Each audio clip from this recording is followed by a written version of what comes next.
Bagaimana mungkin selama berabad-abad Isa dan Yesus nama yang sama namun melahirkan dua keyakinan yang besar hingga diyakini sampai sekarang? Satu menyebut dirinya Allah yang turun ke bumi, sementara yang lain menanggap utusan Allah yang membawa wahyu. Pernyataan ini sering kita dengar di kalangan masyarakat dengan pendapat yang berbeda-beda. Perbedaan ini bukan sekedar perbedaan pandang melainkan dua fondasi agama terbesar. Kali ini dua tokoh agama yang akan menjelaskan poin-poin penting dari pembahasan tersebut. Kita berbicara dari segi bahasa, yang kedua kita berbicara dari sejarah atau histori, yang kemudian nanti kita bisa menyimpulkan apakah Yesus Kristus dalam Alkitab sama dengan Isa Al-Masih dalam Al-Quran. Kalau kita tinjau dari bahasa, sejatinya Yesus Kristus itu sama dengan Isa Al-Masih dari sudut pandang bahasa. Karena itu tentang korespondensi fonetik. Ya, bahasa Yunaninya nama Yesus adalah Iesu, lalu ditambah dengan sufiks s untuk menandakan dia maskulin. Nah, kemudian orang-orang Syria itu menyebutnya dengan dua sebutan, ada menyebutnya dengan Iso, ada kemudian menyebutnya dengan Isa. Di dalam orang Arab menyebutnya sebagai Yeshua. Kemudian di dalam bahasa Ibrani disebut dengan Yehoshua atau juga Yosua Hamasia, yang dalam bahasa Yunani disebut dengan Yesus Kristus, yang artinya Yesus Kristus atau Yesus Sang Juru Selamat dalam bahasa Indonesia. Jadi secara bahasa, Isa Al-Masih dan Yesus Kristus itu adalah sama. Tapi kemudian kalau kita berbicara tentang sejarah, maka kita harus melihat tinjauan sejarah dari kedua tokoh yang dimasukkan oleh masing-masing kitab suci ini. Yesus Kristus yang dimasukkan oleh Alkitab, bagaimana sejarahnya? Isa Al-Masih yang disebutkan oleh Al-Quran, bagaimana sejarahnya? Yang pertama, kita harus mengakui bahwa dari aspek sejarah, kemunculan Alkitab dengan Al-Quran itu adalah dua masa yang berbeda. Alkitab itu selesai dikanonkan itu pada akhir abad keempat Masehi di Kartago. Sedangkan Al-Quran itu datang 300 tahun setelahnya, yaitu pada abad ke-7. Jadi, kita tidak bisa menyamakan antara Alkitab dengan Al-Quran. Karena Alkitab itu lebih tua 300 tahun sebelum Al-Quran itu ada. Nah, tapi meskipun demikian, kita harus melihat secara fair. Apakah memang data sejarah yang dimaksudkan oleh Alkitab tentang Yesus dengan data sejarah yang disebutkan oleh Al-Quran mengenai Isa, apakah sama? Kalau hal ini sama, tentu tidak akan ada pertentangan, tapi masalahnya ini berbeda. Misalnya, di dalam Alkitab disebutkan bahwa Yesus Kristus itu lahirnya di kandang domba di Bethlehem, dan itu didukung oleh fakta sejarah, misalnya tulisan Eusebius dan juga tulisan-tulisan sejarah yang lainnya. Namun bagaimana dengan Isa? Dia dikatakan lahir di bawah pohon kurma. Nah, sekarang ini menjadi pertanyaan buat teman-teman Islam, apakah Isa yang lahir di bawah pohon kurma ini punya data sejarah yang sejaman atau sebanding di periode pewahyuan tersebut? Nah, kalau tidak punya, maka kita tidak bisa bandingkan dengan Alkitab. Karena bagaimanapun kesaksian Alkitab bahwa Yesus lahir di kandang domba itu didukung oleh data di luar Alkitab, yaitu data sejarah yang disebutkan oleh Eusebius tadi. Lalu bagaimana dengan Isa Al-Masih yang disebutkan dalam Al-Quran yang memang lahirnya di kandang domba? Apakah punya data sejarahnya? Ya, sejauh ini saya belum menemukannya. Oleh karena itu, dari aspek kelahirnya saja dia berbeda. Kemudian yang berikutnya, ibu dari Yesus. Ibu Yesus bernama di Alkitab bernama Maria, ibu Yesus. Tapi kemudian di dalam teologi Islam, mereka menyebut ibunya Isa adalah Maryam yang adalah saudaranya Harun. Nah, kalau Maryam adalah saudara Harun, berarti Maryam ini dari suku apa? Nah, kalau di dalam Alkitab jelas bahwa Maria itu berasal dari suku Yehuda karena ia adalah anaknya Eli dan ibunya adalah Ana. Sedangkan di dalam teologi Islam, siapakah ibunya Isa? Maryam saudara Harun. Harun bukankah orang Lewi? Kalau Harun adalah orang Lewi dan Maryam adalah saudaranya, berarti Maryam adalah orang Lewi. Atau bagaimana penjelasannya dalam hal ini? Tapi kalaupun Ibunya Isa Al-Masih dalam teologi Islam adalah Maryam saudara Harun. Jaraknya Harun kepada Kristus kurang lebih 1.500 tahun di dalam sejarah. Lalu bagaimana mungkin ibunya Yesus 1.500 tahun lebih tua daripada Yesus itu sendiri? Nah, ini alasan yang berikutnya mengapa Isa Al-Masih di dalam Al-Quran dengan Yesus Kristus di dalam Alkitab yang didukung oleh fakta sejarah itu tidaklah sama. Lalu kemudian fakta sejarah yang begitu kaya membuktikan bahwa Yesus Kristus ini pernah mati tersalib di bawah pemerintahan Pontius Pilatus atas tuntutan Mahkamah Agama Sanhedrin di Israel pada waktu itu. Jadi penyaliban dan kematian Yesus di atas kayu salib itu adalah fakta sejarah yang tidak bisa dibantah. Tetapi dalam teologi Islam, Isa Al-Masih dikatakan tidak mati, hanya saja diserupakan. Nah, kalau memang dia diserupakan, artinya tidak ada kebangkitan yang terjadi pada hari ketiga. Karena Isa Al-Masih sudah diangkat tidak mati, karena dia tidak mati berarti tidak ada kebangkitan. Sedangkan kebangkitan pada hari ketiga itu benar-benar terjadi, dan di dalam kesaksian Kisah Rasul, ia menunjukkan dirinya kepada 500 orang.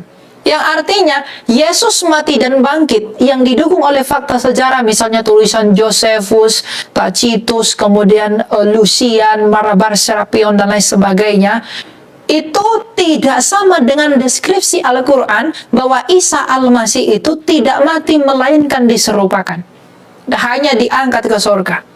Nah, jadi dari hal ini itu tidak sama, kecuali teman-teman Islam bisa membuktikan data sejarah di abad pertama yang lebih tua dari data Josephus yang menyanggahi atau yang mendukung bahwa Yesus itu diserupakan. Ketika teman-teman Islam mungkin berkata, Isa Al-Masih kami itu adalah Yesus Kristusnya kalian. Nah, sekarang pertanyaan saya, apakah kesaksian Isa Al-Masih atau argumen tentang Isa Al-Masih dia diserupakan itu memiliki fakta sejarah yang lebih tua, atau jangankan lebih tua, yang sama tuanya dengan data sejarah yang kami miliki? Dalam hal ini adalah tulisan Josephus di abad pertama. Dan sampai hari ini sayang sekali saya tidak pernah menemukan itu.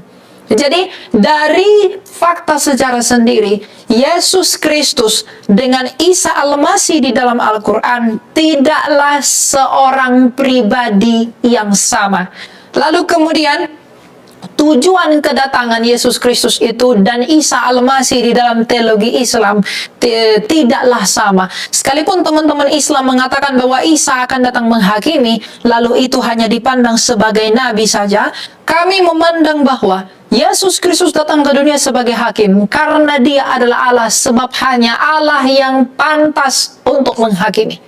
Jadi kalau diperkatakan bahwa Yesus Kristus dalam Alkitab sama dengan Isa Al-Masih dalam Al-Quran, demi memasakkan teologi-teologi tertentu, sebenarnya itu adalah pilihan untuk tetap menjadi bodoh. Karena data sejarah membuktikan tidak demikian. Jadi, saya mau mengajari Anda, saya menyampaikan hal ini kepada teman-teman, itu dengan motivasi bahwa Yesus Kristus dalam Alkitab tidaklah Isa Al-Masih dalam Al-Quran. Sehingga kita tidak perlu berdebat lagi untuk menyamakan bahwa Yesus Kristus dalam Alkitab itu tidak disalib, Yesus Kristus itu hanya diserupakan.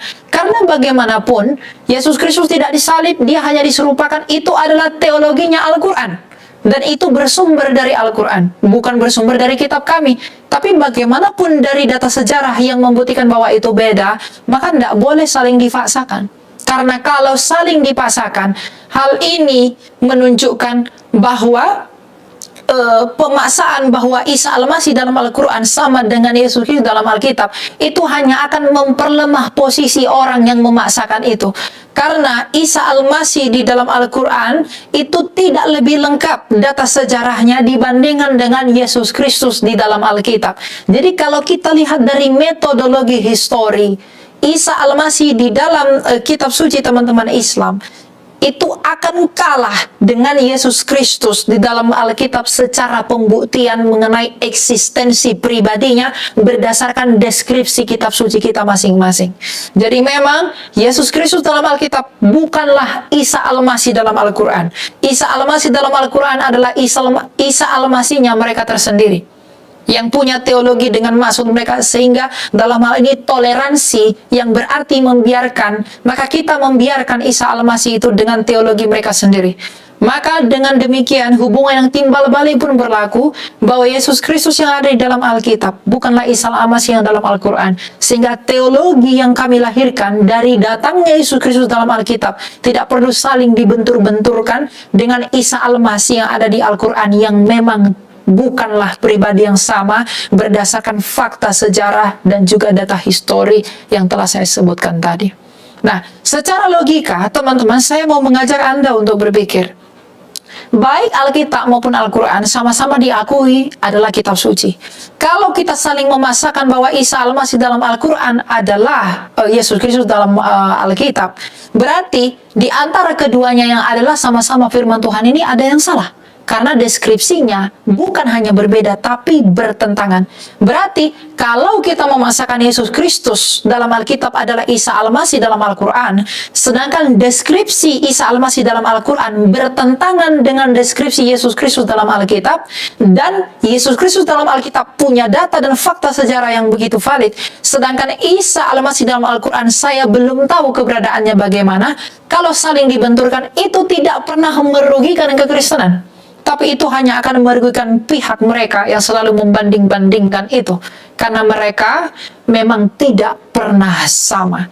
Artinya, kalau kita atas nama toleransi, kalau memang kita bertoleransi, maka biarkanlah orang Kristen dengan Yesus Kristusnya tanpa memaksa teologi Isa Al-Masih dalam kitab suci kamu, dan kami pun tidak akan memaksa teologi Yesus Kristus kepada Isa Al-Masih yang ada di dalam Al-Quran.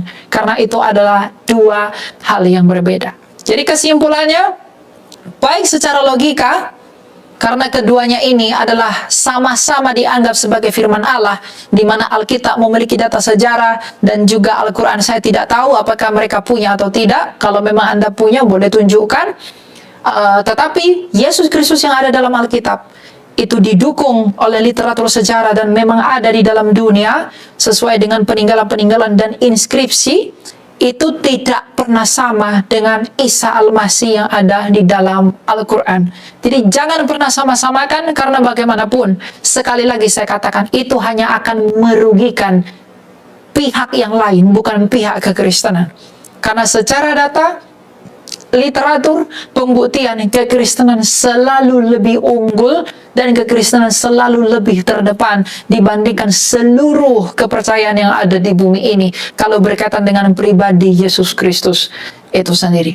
Jadi hal ini yang dapat saya sampaikan, semoga hal ini dapat membantu teman-teman semua untuk semakin mendalami dan mempelajari tanpa kompromi dalam ketegasan iman terkait dengan Isa Al-Masih Al-Quran dan juga Yesus Kristus dalam Alkitab, demi pertumbuhan iman, dan Anda dengan tegas menyatakan bahwa itu memang berbeda. Yesus yang kita kenal ya. Yesus ini lahir di mana? Misalnya kita nggak usah bahas Islam dulu ya. Yesus ini lahir di mana? Yesus lahir di Bethlehem.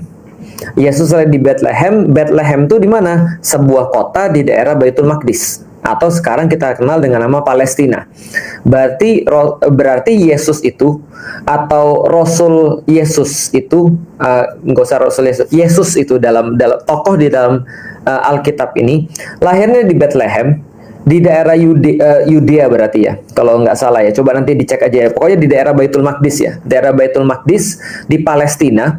Dia lahir di sana, namanya Yesus, itu yang dikenal Yesus yang sekarang, itu lahir di sana. Pertanyaan sederhana, apakah nama pada saat itu dia disebut adalah Yesus? Jawabannya belum tentu. Kenapa belum tentu? Karena gini, kalau teman-teman ketik, coba nanti klik aja ya. Nanti teman-teman klik aja, coba klik Yesus itu dari bahasa apa. Nanti teman-teman akan dapat bahwasanya Yesus itu adalah bahasa Yunani. Asik. Bahasa apa? Yunani.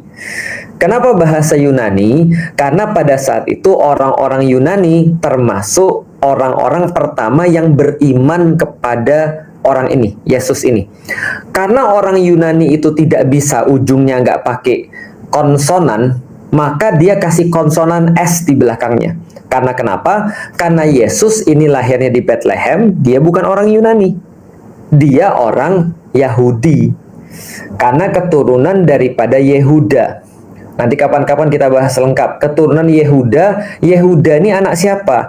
Yehuda ini anaknya Yakub. Karena Yehuda ini adalah salah satu daripada Bani Israel atau Bani Yakub. Nah, maka ketika dia itu adalah keturunannya Yehuda, dia orang Yahudi. Bahasanya apa? Bahasanya menurut para ahli ada dua kemungkinannya. Satu, bahasanya itu kalau nggak bahasa Ibrani, bahasanya orang Yahudi. Yang kedua kemungkinannya adalah bahasa Aramaik. Nah, jadi bahasa Aram. Bahasa Aram itu apa? Bahasa Aram itu dekat dengan bahasa Syriak Aramaik atau yang kita kenal bahasa Syriani. Nah, itu bahasa Mediterania kuno ya, bahasa Syriani, bukan Suryani ya. Jadi Syriani atau Aramaik. Jadi ada dua kemungkinan. Pertama adalah Aramaik, yang kedua adalah bahasa Ibrani. Kalau teman-teman mau cek juga, Yesus itu nggak namanya Yesus panggilannya. Sekali lagi, Yesus itu adalah bahasa Yunani. Kalau kita lihat dalam bahasa Ibrani, maka namanya adalah Yosua atau Yesua. Jadi Yesua Hamasiah pada saat itu dipanggil. Jadi Yesua Hamasiah. Yesua itu adalah Yesua, itu adalah namanya dia. Tapi karena orang-orang Yunani nggak bisa di ujungnya itu vokal, maka dia harus pakai konsonan. Yesua jadi Yesus gitu. Dalam bahasa Aramaik bisa jadi Isa atau Iso. Sama ketika ditambahin S jadi Yesus, Yesus gitu jadinya. Artinya kalau dalam bahasa Ibrani dia jadi Yesua Hamasiah. Jadi dalam bahasa Aramaik jadinya sama Isua Masiha. Jadi sama. Nah, teman-teman sekalian, itu ketika di zamannya Yesus kan ya. Tentu saja ketika Al-Quran itu muncul 600-an tahun berikutnya setelah Yesus ini wafat, dalam bahasa Yunani, Yesus ini wafat. Oh, by the way, saya lupa. Yesua Hamasiah ini ditranslate dalam bahasa Yunani jadi Jesus Christ. Jadi Yesus Kristus. Jadi Yesus Kristus jadinya dalam bahasa Yunani. Diterjemahkan dalam bahasa Inggris jadi Jesus Christ. Kira-kira gitu ya, paham ya? Oke, jadi dari Hamasiah jadi Christ.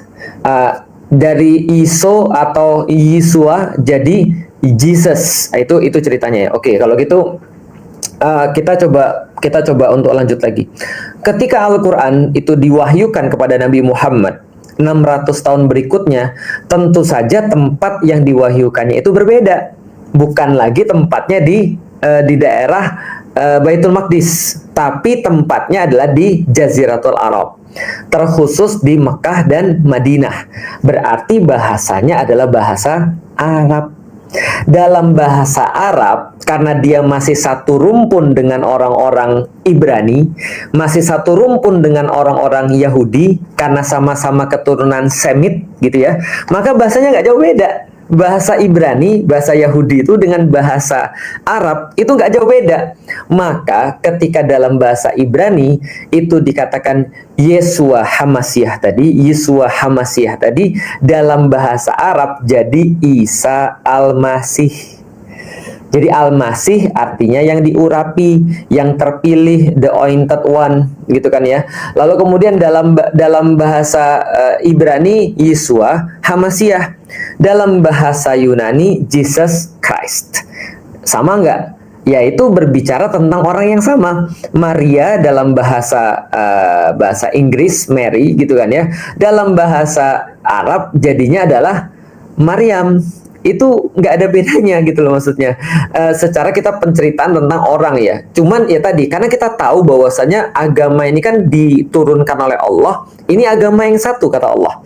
Artinya adalah apa? Kita menyebutnya sama-sama agama samawi. Atau dengan kata lain, agama Allah tuh dari dulu satu, cuma diselewengkan oleh orang-orang. Menurut pendapat kita begitu, walaupun kita tidak menuduh orang lain seperti itu, tapi menurut keyakinan dan pendapat kita. Artinya teman-teman sekalian, gimana kita bisa mengatakan nggak mirip, orang agama ini nurunin sama, gitu maksudnya. Berarti Tuhannya Yesus, Tuhannya Musa, Tuhannya Daud, itu juga Tuhannya kita. Karena kita beriman pada nabi-nabi sebelum Nabi Muhammad juga. Bahkan di dalam Al-Quran dikatakan la nufarriqu baina ahadim mir rusulih. Dan kata Allah, kami tidak pernah membeda-bedakan antara satu nabi dengan nabi-nabi yang lain. Gitu maksud. Artinya apa? Artinya ya kita berbicara dengan orang yang sama. Artinya ketika saya berkata bahwasanya dalam keyakinan yang saya tahu, sebelumnya jangan keyakinan yang saya tahu dulu. Dalam bahasa yang saya baca di dalam Al-Quran, maka saya baca Isa Al-Masih. Itu kan ya, atau Isa ibnu Maryam, Isa Al-Masih. Tapi ketika ini ditranslate dalam bahasa Yunani, jadinya Jesus Christ. Sebagaimana ketika ditranslate dalam bahasa Indonesia, Isa Al-Masih jadi Isa yang diurapi, gitu loh maksudnya. Lah terus masa kita bilang jangan mirip-miripin deh? Lah itu cuma ganti bahasa doang, itu cuma ganti language doang, gitu maksudnya. Dalam bahasa Jawa saya nggak tahu sih, atau dalam bahasa Sunda saya juga nggak tahu. Tapi yang jelas ketika kita berbicara tentang orang ini cuma ganti bahasa aja. Kayak saya bilang gini deh, saya punya misalnya contoh, saya punya sepupu, nah gitu kan ya. Saya mau ngomong, oh kami mengenal seorang nabi yang baik namanya Muhammad. Oh, do you mean Muhammad? Ya mungkin bukan sama dengan kita ngomongnya, tapi ya kita omongin orang yang sama. Ini juga kita mengenal ada Nabi Musa. Do you mean Moses? Itu sama.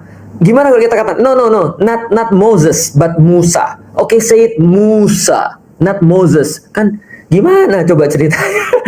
Orang kan dengan bahasa dia gitu ya. Inggris namanya Moses. Dalam bahasa Arab, bahasa Indonesia namanya Musa. Harun dalam bahasa Arab, dalam bahasa Inggris ya Aaron gitu kan ya, Aaron gitu. Apalagi misalnya Zachary itu dalam bahasa Inggris, dalam bahasa Indonesia Zakaria. Dan kita nggak perlu untuk memaksa orang untuk ya lu nggak boleh Zachary, no, it's wrong, not Zachary but Zakaria. Nggak bisa gitu juga. Orang namanya itu juga bahasa gitu maksudnya. Artinya belum belajar keyakinan dulu ya. Dari yang kita pelajari tadi, maka bahasa itu bisa jadi sangat berbeda. Sebagaimana ketika saya kemudian bilang nama Islam saya Muhammad Al-Fatih, ketika orang-orang di Turki mereka nggak bisa bilang Muhammad Al-Fatih, mereka bilang Mehmet. Artinya Muhammad mereka katakan Mehmet. Apakah berarti mereka membedakan antara Nabi Muhammad dengan Mehmet? Enggak, tetap sama. Jadi artinya nama Nabi Muhammad itu di sana dilafazkan jadi Mehmet. Ya sesederhana itu. Atau yang baru datang nih, Habib Nurmagomedov. Apa antum bacanya Nurmagomedov? Nurmagomedov itu artinya apa coba? Nurmagomedov itu nggak ada artinya Nurmagomedov. Tapi bacanya bukan Habib Nurmagomedov, Nur Muhammad, kan seperti itu. Kalau kita tahu artinya berarti di sana Muhammad jadi Mahomet. Jadi tulisnya Magomed, tapi bacanya Mahomet, kan gitu kan ya. Jadi Nur Magomedov itu jadi Nur Mahomet. Jadi maksudnya Nur Muhammad. Jadi kalau gampangnya gini lah, kalau dia di Indonesia namanya jadi Habib Nur Muhammad, kan gitu. Kan kita tidak mengatakan tadi kayak tadi, nggak, oh itu beda antara Nur Muhammad dengan Nur Magomedov. Nur Magomedov nggak ada arti. Coba tanya sama dia artinya apa. Itu ada nama nabinya di belakangnya, makanya dia sangat respect pada nabinya, kan gitu kan ya. Contoh misalnya Muhammad Salah. Iya salah. nggak balik lagi ya. Kalau kita bicara tentang bahasa, berarti bahasa itu bisa jadi berbeda. Tapi bisa jadi kita merujuk pada orang yang sama. Seperti Felix dalam bahasa Inggris mungkin Felix gitu ya. Segala macam lah ya. Felix beda. Tapi beda antara Felix Xiao dengan Felix Stray Kids gitu. Beda. Walaupun mungkin kegantengannya agak mirip-mirip gitu kan ya. Itu klaim. Oke, kita balik lagi. Sekarang kita masalah keyakinan.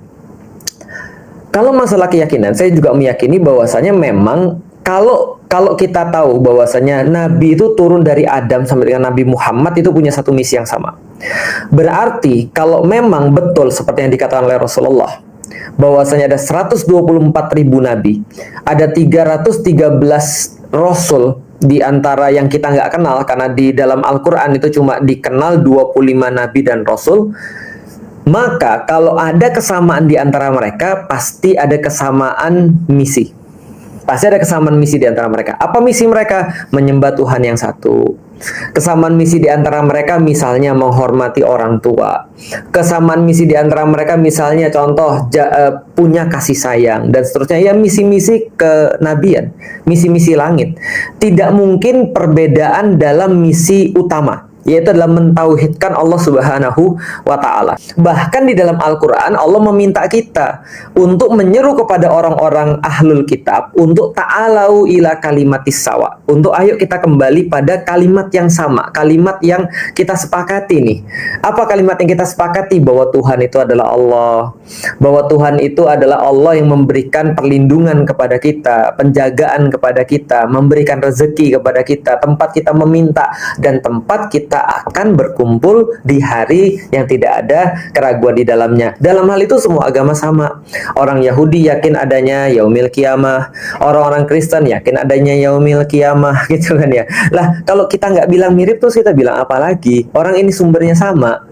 Nah, makanya ketika kita pernah baca di Sirah juga, ketika Rasulullah mencari perlindungan ke Habasyah, ketemu dengan Raja Najas di situ, maka ketika dibacakan Al-Quran, Raja Najas itu bercucur air matanya. Kenapa? Dia bilang ini sumbernya pasti sama, gitu maksudnya. Kenapa? Karena dia tahu bahwasanya misi kenabian yang dia pahami dari Yesus yang dia imani pada saat itu tercermin dengan sangat jelas daripada Al-Quran. Dia bilang ini dari sumber yang sama. Itu kan ya, ini dari sumber yang satu. Beberapa waktu ketika saya coba untuk belajar kembali tentang bagaimana sejarah para nabi, itu saya pernah buka satu pembelajaran dari teman-teman di Katolik yang mereka meneliti tentang ajaran Yesus di zaman ketika Yesus masih hidup. Menariknya adalah dia mengatakan bahwasanya Yesus itu mengajarkan satu agama yang dia sebut dengan the way. Itu kata dia tuh, the way. The way itu artinya adalah apa? Jalan itu. Wes. Ketika saya ngeliat tuh merinding tuh saya tuh. Kenapa? Karena saya jadi ingat satu ayat di dalam Al-Quran yang ketika Nabi Isa itu di dalam surat Maryam berkata hadza siratum mustaqim. Gitu kan ya. Artinya inilah jalan yang lurus. Berarti Nabi Isa, biar teman-teman nggak protes ya. Nabi Isa mengatakan di dalam Al-Quran, penjelasan dia, gitu kan ya, menyembahlah kalian kepada Allah, gitu kan ya. Dan ini namanya agama penyembahan terhadap Allah, namanya hadza siratum mustaqim. Ini jalan yang lurus, kan gitu. Lah artinya, ketika itu dikatakan, itu kan mirip dengan yang dikatakan oleh pendeta-pendeta tadi atau pastor-pastor tadi. Ketika Yesus menjelaskannya, ini adalah jalan. Ya, kalau di dalam Alkitab ada akulah jalan kehidupan dan segala macam kayak gitu-gitu. Cuman ya itu maksudnya. Lah terus mau kalau nggak mirip terus gimana? Ini kayak membandingkan antara agama, misal ya. Kalau teman-teman mau lihat, ya kalau misalnya contoh ya, mohon maaf. Ini sekali lagi bukan menjelekkan agama ya, tapi gini, kalau dikatakan bahwasanya agama Katolik, agama Islam dan agama misalnya Hindu itu mirip, nah itu saya juga agak bingung nyari kemiripannya di mana gitu, karena memang perbedaannya sangat diametral gitu kan ya. Tapi kalau dikatakan dengan agama Katolik mirip, lah gimana orang nabi mereka juga kita akui gitu maksudnya. Nabi mereka tuh ada di dalam kitab kita juga, dan kita juga tahu itu sejarahnya banyak gitu maksudnya. Dan itu diceritakan oleh Nabi juga bahwa Isa itu adalah termasuk nabi yang kesian. Kenapa? Karena dia justru dijadikan sebagai Tuhan oleh pengikut-pengikutnya. Rasul cerita tentang Musa juga dan segala macam. Lah gimana kalau kita katakan nggak mirip orang ini dari sumber yang sama? Seperti yang tadi kita sampaikan bahwa ketika di Raja Najas dibacakan surat Maryam oleh Ja'far bin Abu Thalib, maka Raja Najas menangis sambil membasahi janggutnya, lalu berkata ini dari sumber cahaya yang sama. Karena dia tahu ini pesan-pesan yang sama. Gampangnya gini deh teman-teman sekalian. Kalau Samsung ngeluarin S20, S21, S23, S24, maka besok pasti namanya S25. Gitu kan. Kecuali kalau dia memutuskan mau ganti. Tapi berarti kita tahu, oh berarti ada linknya, ada mata rantainya. Gitu maksudnya. Artinya masih ada mata rantainya seperti apa yang menyamakan dengan yang sebelumnya. Sama kayak tadi kan ya, sama kayak ketika nabi-nabi semuanya membawa misi yang sama. Maka kalau kita katakan ya gimana ya, ketika dibacain satu ayat, oh ini nih di dalam Al-Quran ini ada juga loh ayat-ayat yang mirip, berarti supaya mereka ngerti bahwasanya di dalam Islam itu adalah Tuhan yang sama. Bahkan kata-kata Rasulullah pada Heraklius apa? Nih coba lihat ya. Rasulullah itu ketika nulis surat buat Heraklius pada saat itu adalah Raja Bizantium atau Kaisar Bizantium pada saat itu.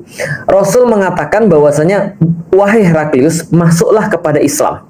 Kalau kamu masuk Islam, kamu dapat 2 pahala. 1 pahala beriman kepada Isa, 2 pahala beriman kepadaku. Maksudnya begitu. Jadi pahala beriman pada Yesus dan beriman pada Rasulullah Muhammad. Artinya Rasulullah seolah-olah ingin mengatakan ini bukan agama baru loh. Ini agama yang sama seperti yang kamu sembah, cuma update gitu maksudnya. Jadi ini agama yang sama gitu. Jadi nggak ada perbedaan. Siapa yang kemudian kemarin mereka menganggap Musa adalah nabinya, Daud adalah nabinya, Isa adalah nabinya, maka ketahuilah ini agama nih, penyambungnya nih. Ini sama. Kita nggak berbeda sama sekali. Itu perkataan yang sama juga seperti Yesus ketika mengatakan pada kaumnya, saya cuma datang untuk menggenapi yang sudah datang sebelum saya, kan gitu. Artinya ada apa? Artinya saya pada saat itu ketika melihat Islam, saya melihat, loh ini nggak ada beda. Bedanya apa? Bedanya saya dapat versi yang lebih update. Saya dapat versi yang lebih baru. Sehingga versi-versi yang sudah lama dalam tanda kutip itu adalah sudah dicakup oleh ini. Saya tidak harus menghilangkan keimanan saya pada Yesus ketika saya masuk Islam. Saya tidak harus menghilangkan keimanan saya pada Yesus. Saya tinggal nambah keimanan saya pada Nabi Muhammad. Gitu maksudnya. Apa masalahnya? Nggak ada masalah sama sekali kan. Ya, contoh lagi ini misalnya ya. Baptis. Baptis itu apa sih? Baptis itu sakramen di dalam Katolik yang itu dimandikan. Pertanyaannya sederhananya gini, kapan baptis itu dilakukan? Ketika ada orang menerima keimanan di dalam agama Katolik, salah satunya ya, itu yang dilakukan, dibaptis. Seperti ketika Yesus dibaptis sama Yohanes. Kalau kita, Isa itu pernah sama Yahya, satu hidup satu zaman. Nah, ceritanya di dalam Bible itu, Yesus dibaptis oleh Yohanes. Dengan cara apa? Dicelupkan di Sungai Yordan, kan gitu. Nah, pertanyaan sederhana, ketika orang masuk Islam gimana coba? Ada nggak aktivitas-aktivitas yang mirip-mirip kayak baptis itu? Ada nggak kira-kira? Ada. Maka ketika Mus'ab bin Umair mendatangi orang-orang di Madinah, lalu orang-orang di Madinah, termasuk Usaid bin Khudair, termasuk kemudian Sa'ad bin Mu'adz, ketika bertanya, kalau kami mau masuk Islam, gimana caranya? Maka Mus'ab menjawab dengan apa yang dia tahu dari Rasulnya. Yaitu adalah dia mengatakan, kalau ada orang pengen masuk Islam, maka dia mandi, lalu syahadat, lalu sholat 2 rakaat.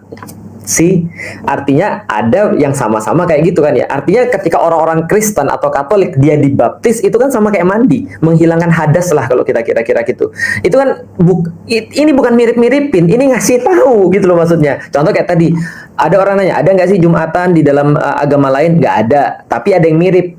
Misa namanya, kayak gitu. Ada nggak sih yang mirip-mirip dengan mandi wajib? Mandi wajib nggak ada di dalam agama lain, tapi ada yang mirip, baptis. Misalnya kayak gitu-gitu kan ya. Artinya ada nggak sholat di dalam agama lain? Agama Kristen nggak ada sholat, tapi ada yang mirip-mirip. Nah itu maksudnya tuh. Artinya bukan berarti kita membenarkan kesalahan-kesalahan yang kita anggap salah atau yang dikritik di dalam Al-Quran yang jelas-jelas salah, seperti menjadikan Yesus sebagai Tuhan. Enggak. Tapi cuma dikatakan bahwa tokoh Yesus ini kita juga akui cuman sebagai nabi, dan itu yang pengen kita jelasin pada mereka, sehingga ketika saya masuk Islam, saya nggak perlu membuang keimanan saya terhadap Yesus, tinggal nambahin keimanan saya terhadap Nabi Muhammad. Itulah penjelasan dari 2 tokoh agama. Semoga dengan penjelasan dari video membuka ruang wawasan dan menambah ilmu untuk kita semua.